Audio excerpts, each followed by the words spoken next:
오늘은 마태복음 8장 14절에서 22절까지 말씀입니다. 오늘 본문 말씀에도 계속해서 예수님의 기적의 능력이 나타납니다. 14절을 보니까 열병으로 앓아누운 베드로의 장모의 손을 만져주시면서 열병이 떠나가게 하셨습니다. 그리고 그 이후에도 귀신 들린 자들이 주님께 나올 때 귀신들이 쫓겨나고 또 병든 자들을 고치시는 그런 사역들을 하였음을 말씀하고 있습니다. 이러한 놀라운 상황 속에 한 서기관이 예수님께 나아옵니다. 18절 말씀에 보니까 예수께서 무리가 자기를 애워싸는 것을 보시고 건너편으로 가기를 명하시니라. 그래서 19절에 한 서기관이 나와 예수께 아뢰되, 당시에 서기관들은 율법을 연구하고 율법을 가르치는 자들이었습니다.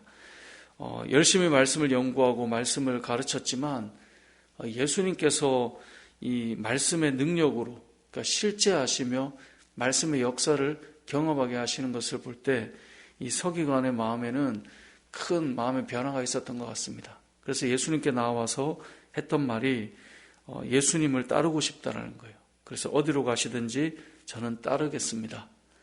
그러니까 우리가 말씀을 연구하고 성경을 공부하고 성경을 지식으로 채우고 구원의 논리와 원리를 알아가고 그 많은 것들을 공부를 한다고 해도 살아계신 하나님이 내 삶에 역사하시고 우리 가정과 나의 삶의 일터와 나의 관계 속에 역사하시는 하나님으로 경험하지 못한다면 사실 이 서기관의 모습처럼 말씀을 열심히 연구하고 가르치긴 했지만 이러한 놀라운 능력을 볼 때 그 마음이 어떻겠습니까?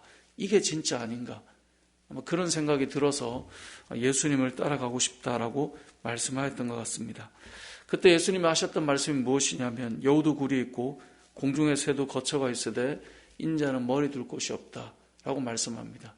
이 말은 예수님께서는 어딘가에 정착하는 삶이 아니라 안정적인 삶을 구축해 가는 것이 아니라 영혼이 있는 곳이라면 어디든지 가야 되는 그러한 길을 가는 분이 예수님이다라는 것을 알려줍니다. 그러니까 서기관이 예수님을 따르고 싶습니다라고 말할 때 어디든지 갈 수 있느냐, 지금 이 말을 하고 있는 거예요. 그러니까 여러분, 예수님을 믿는다라고 하는 것, 제자가 된다라고 하는 것은 주님을 위해서 어디든지 마음을 쏟고 갈 수 있느냐, 이것을 우리는 기억해야 합니다.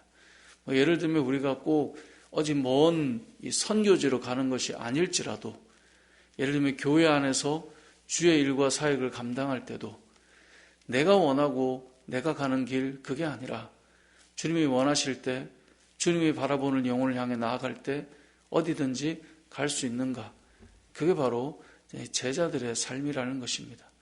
안정시켜 놓고 내 삶을 뭔가 평안하게 만들어 놓고 뭔가를 하는 것이 아니라 주님이 원하시는 영혼을 향해 언제든지 어디든지 갈 수 있는 것, 그게 제자의 삶이라는 것이죠.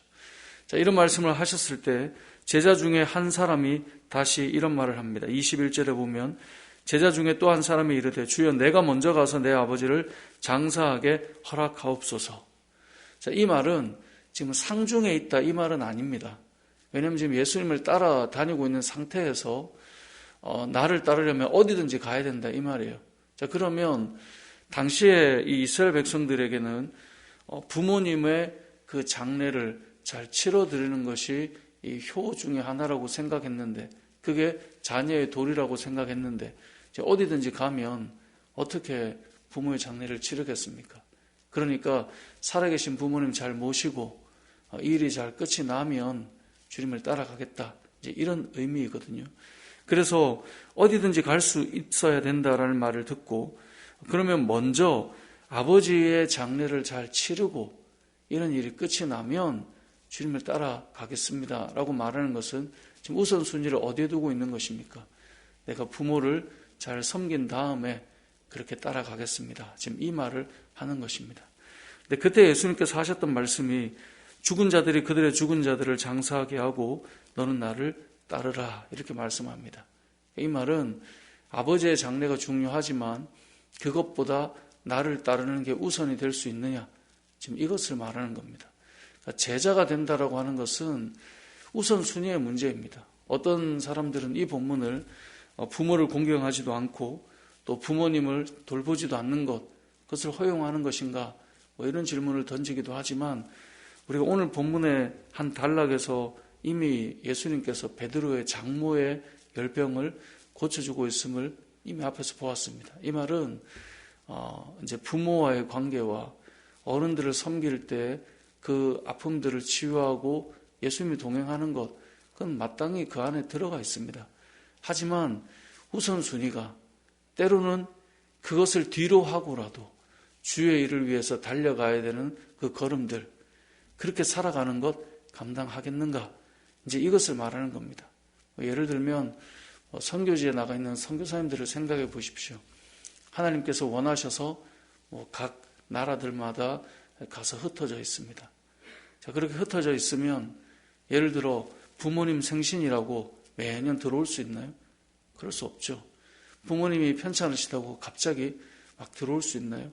그게 잘 안 되는 거예요.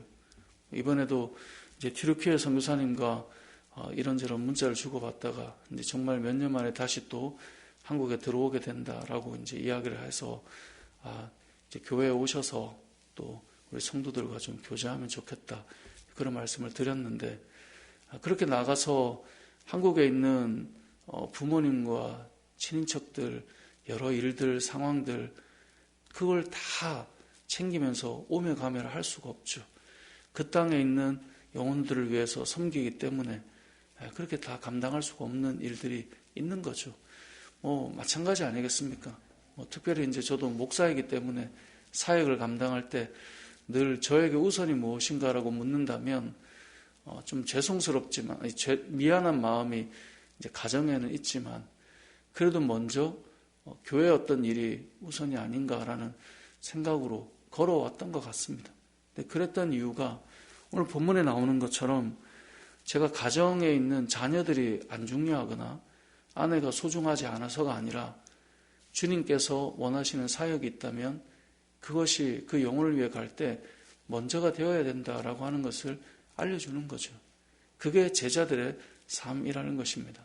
제가 가끔 그런 말 하잖아요. 아이들 출산할 때 첫째 아이는 월요일에 제가 사역을 월요일은 좀 그래도 쉴 수 있으니까 그때 태어나서 보았지만 둘째, 셋째, 넷째는 출산할 때 전혀 가보지도 못하고 어떤 아이는 그 다음 날이 돼서 아이를 보러 가고 어찌 보면 아내가 혼자 그런 시간들을 다 보냈고 그런 부분들을 우리가 받아들이고 가는 이유는 제자가 무엇인가라고 하는 것, 이건 단순히 근데 목사의 삶만을 말하는 것이 아니고요. 모든 성도들, 모든 믿음의 사람들, 예수님을 따라가는 사람들은 가정도 소중하고 자녀도 소중하고 부모님도 소중합니다. 하지만 주님을 위해 살아가야 할 때, 주님이 부르실 때, 때로는 어떤 길을 가야 할 때 그것보다 더 중요한 예수 그리스도를 따라가는 그 걸음들이 필요하다는 거죠. 그래서 오늘 본문은 예수님께서 지금 마지막에 너는 나를 따르라, 그러니까 예수님을 따르는 제자들의 삶이 무엇인가를 그 정신을 알려주고 있습니다. 그 정신의 두 가지를 정리해보면 첫 번째는 주님이 원하시는 영혼을 위해 어디든지 갈 수 있는가. 내가 원하고 내가 좋아하는 자리와 내가 원하는 위치에만 있는 것이 아니라 그곳으로 가라고 말씀하실 때 기꺼이 그 자리로 가는 것, 그것이 제자의 삶이고, 또 한 가지는 이 땅에서의 소중한 것들이 많이 있지만 가장 우선하여서 주님을 위해서 우리가 사명을 따라 주의 길을 갈 수 있는가 라고 질문할 때 그 걸음을 걸어가는 자들이 바로 예수님의 제자들이었다라는 것. 이 시대를 살아가는 저와 여러분의 삶 역시도 내 감정이나 내 기분이나 나의 우선순위를 내가 결정해 놓은 것이 아니라 오직 하나님의 영광을 위해 또 주님을 따라가는 삶이 우리의 우선순위가 되어야 된다는 것을 기억하시고, 오늘 하루의 삶도 우리가 주님이 원하시는 영혼을 위해서 또 주님께서 원하시는 그 사명을 위해서 우리의 걸음이 주님을 따르는 걸음 되시길 주님의 이름으로 축복합니다. 아멘.